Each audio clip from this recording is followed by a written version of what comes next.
दोस्तों, स्वागत है आप लोगों का एक बार फिर से मेरे YouTube चैनल लक्ष्य बोध के गुरुजी पर। और आज की इस वीडियो में हम आपको बताने वाले हैं जो हमारे केमिस्ट्री का तीसरा अध्याय है, जिसका नाम है कौन सा, क्या नाम है बच्चों उसका, धातु तथा अधातु। इसके बारे में हम लोग क्या जानेंगे कि इसके जो मोस्ट इम्पॉर्टेंट MCQ हैं जो कि बोर्ड एग्जाम में काफ़ी ज़्यादा पूछे जाते हैं। थोड़ा दोस्तों यहाँ पर शोर शराबा हो रहा है क्योंकि इस टाइम आप जान रहे हैं कि शादियों का माहौल है, इसलिए थोड़ा शोर शराबा हो रहा है, तो आप लोग थोड़ा एडजस्ट कर लीजिएगा। तो आज के इस वीडियो में हम आपको यही बताएंगे कि जो PYQs हैं, जो कि MCQ हैं, जो कि बोर्ड एग्जाम के लिए बहुत ही ज़्यादा इंपॉर्टेंट है।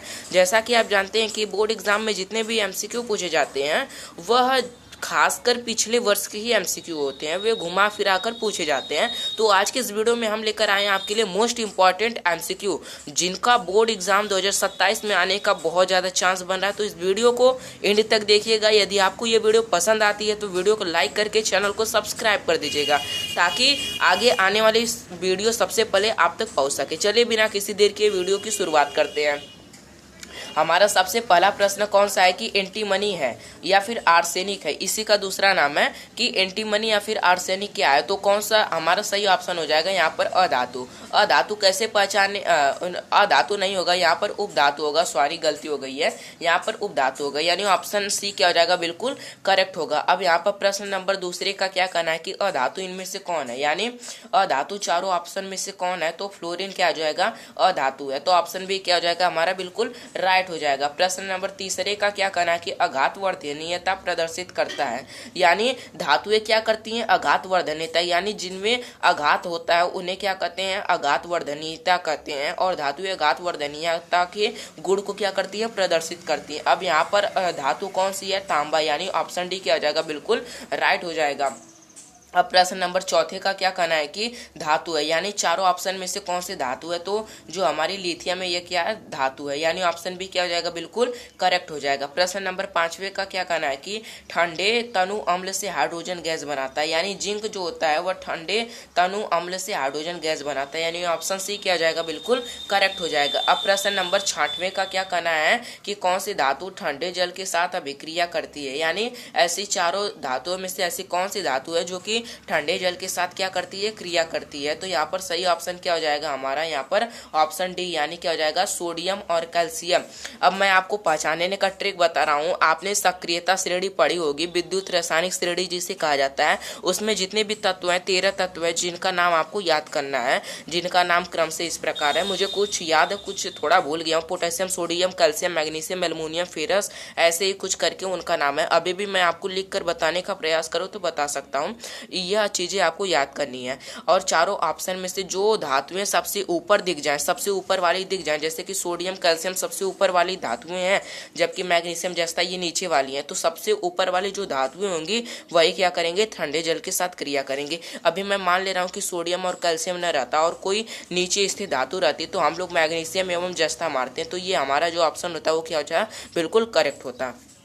अब प्रश्न नंबर 7वें की ओर बढ़ना है। और प्रश्न नंबर 7वें का क्या कहना है कि निम्नलिखित में से कौन सी धातु ठंडे जल से अभिक्रिया करके हाइड्रोजन गैस देती है। तो सबसे अधिक क्रियाशील तत्व चारों में से कौन सी है, यानी पोटेशियम जो है सबसे अधिक क्रियाशील है, यानी ऑप्शन बी क्या हो जाएगा, बिल्कुल करेक्ट हो जाएगा। अब प्रश्न नंबर 8वें का क्या कहना है कि निम्नलिखित में से कौन सा युगल विस्थापन अभिक्रिया प्रदर्शित करता है, यानी इसमें से कौन सा दो यौगिक हैं जिनमें विस्थापन अभिक्रिया हो सकती है। यहाँ पर आप लोग देख रहे हैं कि कॉपर, क्या कॉपर यहाँ पर सोडियम को प्रतिस्थापित कर सकता है, नहीं कर सकता है। क्यों, क्योंकि कॉपर जो है वह अधिक क्रियाशील तत्व है, वह जैसे कि कम क्रियाशील है, जबकि सोडियम अधिक क्रियाशील तत्व है। यानी जो विस्थापित करने वाली जो धातु हो वो अधिक क्रियाशील तत्व होनी चाहिए यौगिक में उपस्थित धातु से। अब यहाँ पर देखा जाए कि कौन सी धातु सबसे अधिक क्रियाशील तत्व है, तो यहाँ पर कॉपर अधिक क्रियाशील तत्व है, लेकिन Ag जिसका नाम सिल्वर है यह कम क्रियाशील तत्व है। तो यानी कॉपर क्या करेगा, इसके यौगिक लवण में से विस्थापित कर देगा। तो हमारा ऑप्शन डी क्या हो जाएगा, बिल्कुल करेक्ट हो जाएगा। अब प्रश्न नंबर 9 का क्या कहना है कि एल्युमिनियम की सतह पर ऑक्सीजन परत बनना क्या कहलाता है। तो क्या कहलाता है, एनोडिंग कहलाता है। क्या कहलाता है, एनोडिंग। एनोडिंग को कैसे याद करना है, एल्युमिनियम और ए, यानी ऑप्शन ए क्या हो जाएगा, बिल्कुल करेक्ट हो जाएगा। मैंने आपको याद करने का ट्रिक भी बता दिया कि कैसे आप लंबे समय तक उसे याद करके रख सकते हैं। अब प्रश्न नंबर 10वें का क्या कहना है कि खाद्य पदार्थ के डिब्बे पर जिंक की वजह टीन का लेप होता है, क्योंकि जो हमारा जो जिंक की वजह टीन का लेवल, टीन की अपेक्षा जिंक महंगा होता है, नहीं। टीन की अपेक्षा जिंक का गलनांक कम होता है, नहीं। टीन की अपेक्षा जिंक अधिक अभिक्रियाशील तत्व होती है। तो यही हमारा जो सही होगा ऑप्शन सही सी जो होगा वो बिल्कुल राइट हो जाएगा। प्रश्न नंबर 11वें का क्या कहना है कि निम्नलिखित में से कौन सी धातु अम्ल से हाइड्रोजन विस्थापित नहीं कर पाती है। जो धातु हाइड्रोजन नहीं विस्थापित कर पाती है वो कौन सी धातु होंगी, जो हाइड्रोजन से नीचे स्थित होंगी। तो जो हमारा Cu जिसे हम लोग कॉपर कहते हैं ये हाइड्रोजन से नीचे स्थित होती है सक्रियता श्रेणी में, इसलिए यह विस्थापित नहीं कर पाएगी। इसी कारण से ऑप्शन सी जो होगा वो बिल्कुल राइट हो जाएगा। प्रश्न नंबर 12वें का क्या कहना है कि निम्नलिखित में से कौन सी धातु अम्ल से हाइड्रोजन विस्थापित करती है। तो जो सही ऑप्शन होगा वो ऑप्शन ए हो जाएगा, मैग्नीशियम और जिंक। अब प्रश्न नंबर 13वें का क्या कहना है कि जस्ता धातु हाइड्रोक्लोरिक अम्ल से क्रिया करके कौन सी धातु निष्कासित करती है। तो कौन सी निष्कासित करती है, हाइड्रोजन, यानी ऑप्शन सी क्या हो जाएगा बिल्कुल राइट हो जाएगा। प्रश्न नंबर 14वें का क्या कहना है कि ABC के मानक अपचय विभव क्रमशः इतने हैं, सबसे अधिक अभिक्रियाशील तत्व कौन सा है। तो सबसे अधिक क्रियाशील तत्व होगा वो ऑप्शन डी होगा, यानी यह वाला सही हो जाएगा। तो अब हम लोग अगले प्रश्न की ओर आगे बढ़ते हैं। अगला प्रश्न का क्या कहना है कि फफोलेदार तांबे में कॉपर की प्रतिशत मात्रा कितनी होती है। तो ऑप्शन ए क्या हो जाएगा बिल्कुल राइट हो जाएगा। कितना होता है, 98% होता है, 98 होता है। अब प्रश्न नंबर 16 का क्या कहना है कि फफोलेदार कॉपर होते हैं, कौन सा होता है। यहाँ पर ऑप्शन डी बिल्कुल राइट हो जाएगा, यानी कॉपर जिसमें 2% अशुद्धियाँ होती हैं। अब प्रश्न नंबर 17वें का क्या कहना है कि मैट में मुख्यतः कौन कौन सी चीज़ें पाई जाती हैं। तो मैट में आपको Cu2S तथा FeS, यानी ऑप्शन सी वाला क्या हो जाएगा बिल्कुल करेक्ट हो जाएगा।